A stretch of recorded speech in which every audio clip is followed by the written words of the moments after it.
Assalamualaikum warahmatullahi wabarakatuh. Apa kabar anak-anak? Semuanya Waalaikumsalam warahmatullahi wabarakatuh.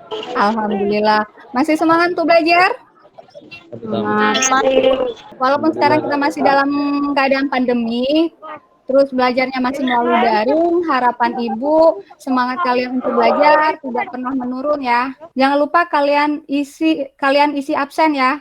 Coba Anggi pimpin teman-temannya untuk berdoa terlebih dahulu. Terima kasih Anggi. Nah, dalam pembelajaran daring ini ada beberapa aturan yang harus kalian perhatikan. Kali ini yang pertama, selama kegiatan Meet kita berlangsung, kalian harus on kamera atau mengaktifkan kamera. Jika kalian tidak berbicara, tidak lagi menjawab pertanyaan dari Ibu, silakan mikrofonnya kalian nonaktifkan. Hari ini kalian akan membahas tentang larutan asam basa. Ibu mau mengingatkan kembali materi yang sudah kalian dapatkan di kelas 10 kemarin. Di kelas 10 kemarin, kalian sudah pernah belajar tentang larutan. Siapa yang masih ingat larutan apa yang pernah kalian dapatkan di kelas 10 kemarin? Saya, Bu. Oke, coba nih ya. Larutan apa yang sudah kalian pelajari di kelas 10 kemarin? Yang sudah dipelajari tentang larutan elektrolit sama larutan non elektrolit. Bagus, ternyata dia masih ingat ya. Gimana dengan yang lain? Masih ingat? Ayo coba Adinda, apa pengertian dari larutan itu Adinda? Larutan adalah campuran dua zat yang terdiri dari zat terlarut dan pelarut. Oke, terima kasih ya Adinda. Tapi tampung dulu ya. Pretest terlebih dahulu. Pretestnya dalam bentuk quizzes. Sudah dibuka quizzesnya? Jangan sampai kehabisan waktu. Kita lihat siapa nih. Udah bisa kalian lihat kan? Sudah, quizzesnya sudah. Dari hasil pretest tadi bisa kita lihat ya, ada beberapa di antara kalian yang belum bisa menjawab dengan benar semua pertanyaan. Nggak apa-apa. Untuk di pretest ini kalau nilainya kecil nggak masalah.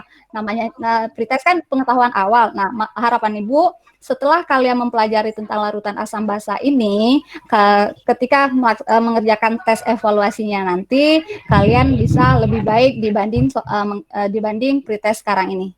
Ya, di dalam kehidupan sehari-hari kita sering menjumpai zat-zat atau senyawa-senyawa yang terasa asam. Sekarang coba kalian kelompokkan mana yang masuk ke dalam asam dan mana yang masuk ke dalam basa. Yang asam itu nomor 1, 2, 5, dan 6. 3, 4, 7, 8, 9, basa. Oke, terima kasih Cindy. Kalian sudah mengelompokkan. Nah, untuk selanjutnya silakan kalian perhatikan video yang akan Ibu putarkan ini.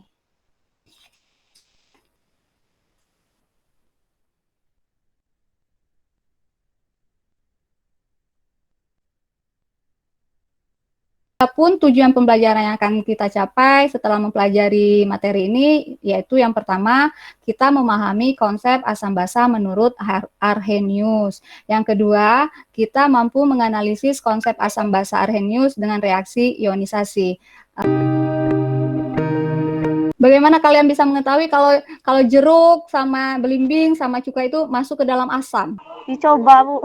Dicicip ya?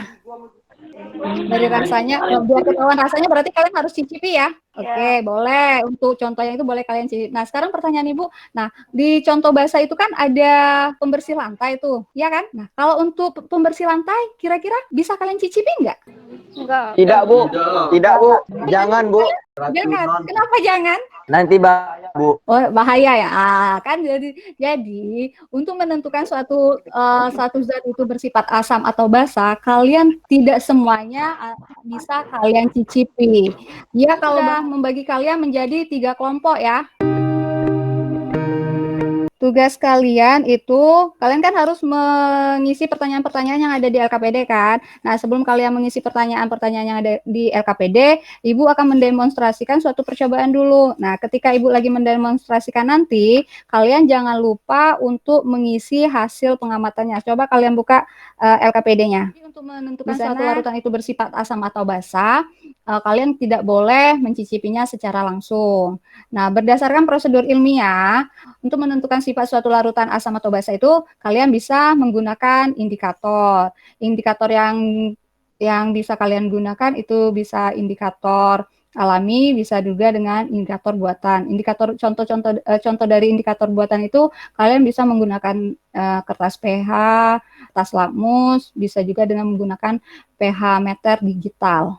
Sekarang ini Ibu akan melakukan demonstrasi tentang uji identifikasi larutan asam basa. Untuk identifikasi ini Ibu akan menggunakan indikator buatan ya. Ibu akan menggunakan kertas lakmus. Nah, kertas lakmus itu dia ada 2. Nih, Ibu perlihatkan kertas lakmusnya. Ini ada lakmus merah dan dan ini ada kertas lakmus biru. Oke. Adapun bahan-bahan yang akan Ibu pakai yang akan Ibu uji yaitu yang pertama air suling. Yang kedua larutan garam NaCl. Yang ketiga air jeruk. Yang keempat itu larutan obat mah. Dan yang kedelapan itu larutan soda kue. Nah, nanti masing-masing yang ketiga itu air jeruk. Nah, air jeruk yang Ibu pakai untuk demonstrasi kali ini, Ibu menggunakan jeruk apa ini? Jeruk nipis. Nah, jadi untuk demonstrasi kali ini jeruknya yang Ibu pakai itu jeruk nipis. Nah, sekarang kita uji dengan menggunakan kertas lakmus merah. Kalau sudah, kita coba untuk lakmus birunya.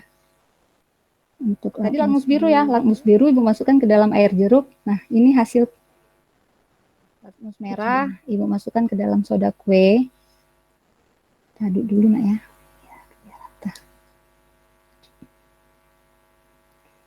Ini hasil pengamatannya. Lakmus biru hasilnya seperti ini. Sudah? Semua larutan sudah kita uji. Nah, tugas kalian sekarang, silakan kalian berdiskusi untuk menjawab pertanyaan-pertanyaan yang ada di LKPD.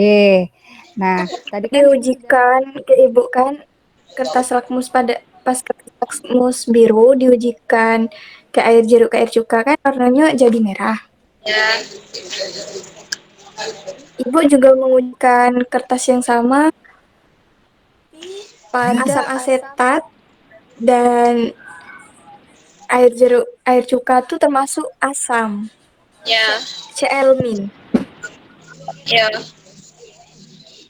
Nomor tiga, reaksi ionisasi penguraian pada larutan HCl. Gimana? Fani, Opan, Lika, ini kelompok 1. Kita ngapain? Ya, Bu. Ya, sudah Bu. Batas mana diskusi kalian? Sudah batas mana diskusi kalian? Sudah batas reaksi ionisasi, Bu, pengurai larutan. Sudah batas reaksi ionisasi. Oke. Untuk yang pertanyaan nomor 1 sudah selesai berarti. Oke. Ada kendala nggak dalam menjawab soal-soal di LKPD ini? Mungkin dia lagi berdiskusi. Enggak, Bu, karena dari contoh waktu pertama Ibu menjelaskan, di sini sudah bisa diketahui mana yang termasuk asam dan mana yang termasuk basa. Oke, bagus. Nah, kalau udah tahu, bisa kalian lanjutkan ya ke pertanyaan yang berikutnya. Harapan Ibu semuanya aktif, aktif berdiskusi. Assalamualaikum warahmatullahi wabarakatuh. Selamat siang teman-teman dan Ibu Guru. Selamat siang. Saya mewakili dari kelompok 1 ingin membacakan hasil dari diskusi kami tadi. Dari pengamatan yang telah dilakukan dan telah Ibu contohkan tadi, dapat diketahui bahwa air jeruk dan air cuka mempunyai rasa asam. Pada percobaan asam, perubahan warna lakmus biru pada air larutan air jeruk hasilkan warna biru untuk larutan yang mengandung basa. Sekian dari saya. Assalamualaikum warahmatullahi wabarakatuh. Waalaikumsalam warahmatullahi wabarakatuh. Assalamualaikum warahmatullahi wabarakatuh. Waalaikumsalam warahmatullahi wabarakatuh. Warahmatullahi wabarakatuh. Saya perwakilan dari kelompok 2 akan menyampaikan hasil diskusi dari kelompok kami. Larutan-larutan tersebut mempunyai sifat yang berbeda dengan larutan asam dan digolongkan sebagai larutan basah. Itulah hasil diskusi dari kelompok kami. Terima kasih. Apabila ingin bertanya.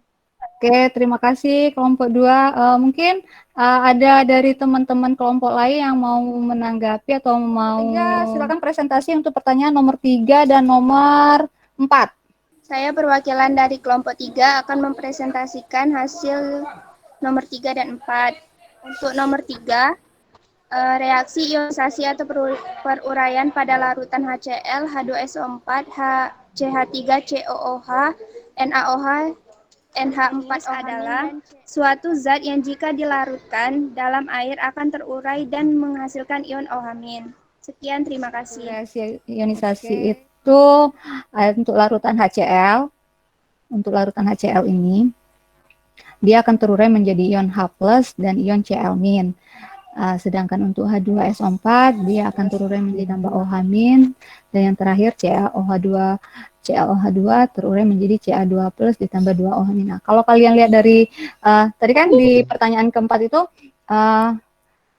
kalian apa itu asam atau basa menurut Arrhenius. Jadi menurut Arrhenius, asam itu apabila dia menghasilkan ion H+. Jadi kalau dia menghasilkan ion H+, dia akan masuk ke dalam senyawa asam. Sedangkan apabila dia menghasilkan ion OH-, dia termasuk ke dalam senyawa basa. Kesimpulan apa yang bisa kalian ambil dari pelajaran kita hari ini? Kesimpulan yang dapat diambil pertama, untuk menguji suatu larutan asam basa bisa menggunakan kertas lakmus. Dan kesimpulan kedua, asam menurut Arrhenius adalah suatu zat yang jika dilarutkan dalam air akan terurai dan menghasilkan ion H+. Basa menurut Arrhenius adalah menghasilkan ion OH-. Dari apa yang sudah kita pelajari hari ini, ada beberapa kesimpulan. Yang pertama itu teori pengertian asam menurut Arrhenius. Boleh kalian perhatikan di basa. Menurut Arrhenius adalah suatu zat atau molekul yang apabila larut di dalam air akan menghasilkan ion OH-. Contohnya tadi NaOH. Untuk mengetahui apakah kalian memahami materi yang sudah dipelajari hari ini, silakan kalian kerjakan soal. Link soal sudah Ibu kirim di Google Classroom ya. Ya, Ibu kasih waktu 5 menit untuk mengerjakan soal. Terus ini juga ada tugasnya. Tugas kalian, silakan kalian cari 10 jenis asam dan basa beserta rumus molekul dan nilai konstanta keseimbangannya serta klasifikasikan berdasarkan kekuatan sifat asamnya. Jadi tugas kalian di rumah itu yang pertama membaca untuk materi berikutnya, yang kedua ini ada tugas mencari 10 jenis asam basa, ya. Sebelum menutup pelajaran hari ini, Ibu mau merefleksi sedikit apa yang sudah kita kerjakan. Tadi kan kita sudah membahas panjang lebar itu. Kalau menurut kalian masih sulit memahami materi di bagian mananya, nak ya? Ada kesulitan nggak ketika kalian belajar tentang materi asam basa tadi? Enggak, Bu. Enggak ya? Kira-kira bisa semua perbaikan cara mengajar Ibu di pertemuan selanjutnya, apa yang harus Ibu lakukan? Kalau menurut kami, Bu, udah baik cara ngajar Ibu. Enggak ada yang perlu diperbaiki sih. Cuma masalah jaringan aja, Bu. Iya, Bu. Oke, jadi menurut kalian yang sudah Ibu lakukan ini sudah lumayan bagus ya? Ya, Bu. Ayo, Gi, pimpin kawan-kawannya untuk berdoa lagi, Gi.